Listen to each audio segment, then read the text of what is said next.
নমস্কার বন্ধুরা, কেমন আছো? আশা করি ভালো আছো। আবার চলে আসলাম নতুন একটা রেসিপি নিয়ে। আশা করি আগের রেসিপিটা তোমাদের সবার ভালো লেগেছে। আর ভালো লাগলেই জানো কি করতে হবে, আমার চ্যানেল মানে ঝিলিস কিচেন চ্যানেলটাকে সাবস্ক্রাইব করতে হবে আর পাশে থাকা বেল আইকনটাকে ট্রিং ট্রিং ট্রিং বাজিয়ে দিতে হবে। আর একটা কথা, লাইক কমেন্ট শেয়ার করতে ভুলো না জানো। আজকে আমাদের রেসিপির নাম হচ্ছে কচুর শাক বাটা। হ্যাঁ, ঠিকই শুনেছো, কচুর শাক বাটা। আর এটা তৈরি করতে যা যা প্রয়োজন: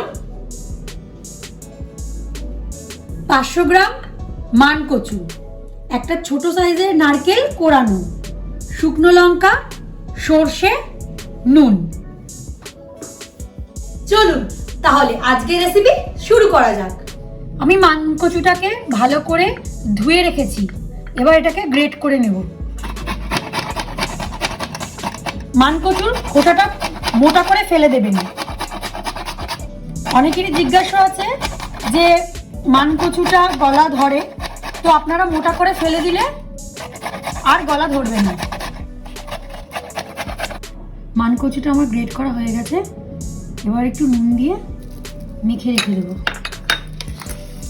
নুন দিয়ে মাখিয়ে রাখাটা খুব ইম্পর্টেন্ট।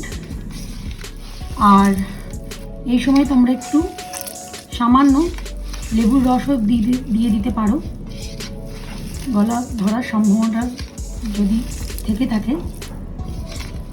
আমি দিচ্ছি না, কারণ আমার হাতটা চুলকাচ্ছে না চটকানোর সময়।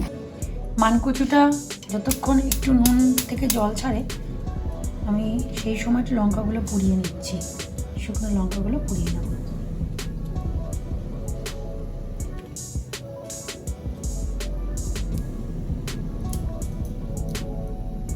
চলুন আমরা মশলাটা বেটে নিই।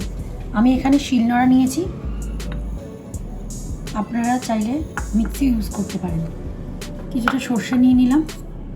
আমি যে লঙ্কাগুলো পুড়িয়ে রেখেছিলাম সেই পুরনো লঙ্কাগুলো দিয়ে দেবো। আর সর্ষের মধ্যে কিছুটা নুন অ্যাড করব।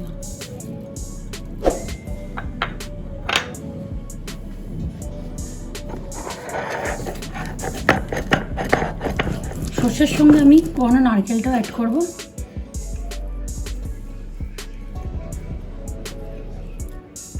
আমি এখানে শিলনোড়া ব্যবহার করছি, কারণ শুনেছি শিলনোড়া দিয়ে বাটার স্বাদ নাকি আলাদা হয়, তার জন্য। আমি কিছুক্ষণ রেখে দিয়েছিলাম। এবার কচুর মধ্যখান থেকে এরকম টিপে টিপে এই দুধগুলোকে ফেলে দেবো। যেহেতু কচুটা কাঁচা, এর জন্য।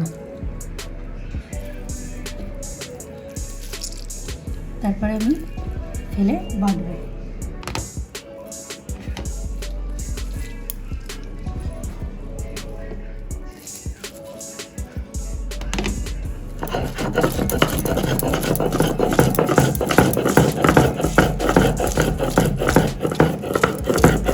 আমার বাটা প্রায় শেষ। এবার 3টে উপকরণ আমি একসঙ্গে মিশিয়ে নেব। সবগুলো মিশিয়ে আমরা নিয়েছি সর্ষে, লঙ্কা, নারকেল আর কচুটা। এবার পরিবেশন করব।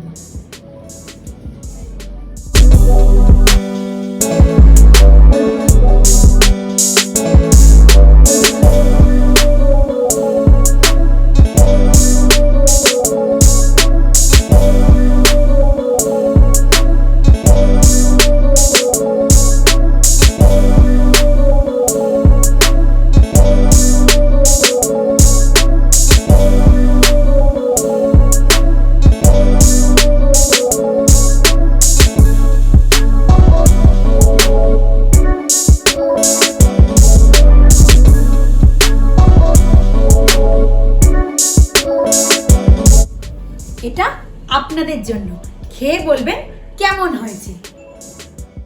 আশা করি আজকের রেসিপি তোমাদের ভালো লেগেছে। আর ভালো লাগলে যেন কি করতে হবে, যারা এখনো সাবস্ক্রাইব করনি আমার চ্যানেল মানে ঝিলিস কিচেন চ্যানেলটাকে সাবস্ক্রাইব করে দাও আর পাশে থাকা বেল আইকনটাকে প্রেস করে দাও। আর লাইক শেয়ার কমেন্ট করতে ভুলো না যেন।